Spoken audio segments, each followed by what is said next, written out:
من بعد ما حضرت هالفيديو حتضطر تجيب صباير مثل ما أنا عملت تخليه عندك بالغرفة لتذكرك دايما كيف تحط حدود مثل الشوك اللي حواليها لما تقدر توصلها. How can someone find the root cause of the emotional pain? Like, how do you begin the process of healing? So let's take one example. Prior to your awakening and transformational journey that you undertook sometime in your 40s, how easy did you find it to say no to other people's expectations? Oh, I couldn't. Okay, so you couldn't say no. No. So I ask people this question: where in your life do you have difficulty saying no?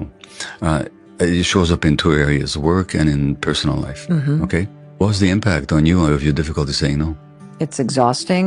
I don't like my own behavior.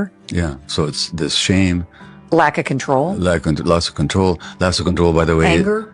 All Blaming other people and making it their fault that I can't say no.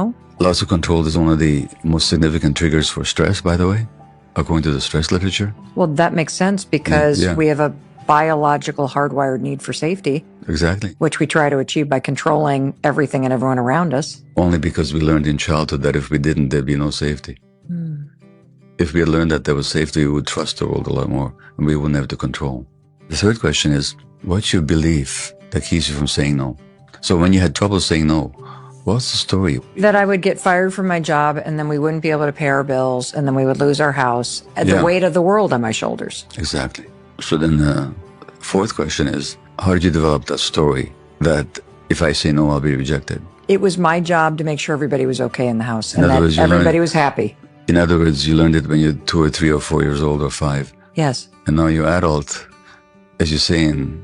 My book, that's why this has been such a game changer, because when I say let them, I separate someone else's emotions and their expectations from what's my responsibility. You're choosing authenticity over attachment is what you're doing. Oh, I love that. You're right. I'm staying connected to myself. That's the whole game. That's what I'm talking about here. So then the next question is, who would you be if you didn't believe that you mustn't say no? Free. Exactly. Do that exercise once a week. There's a sixth question. Where you're not saying yes.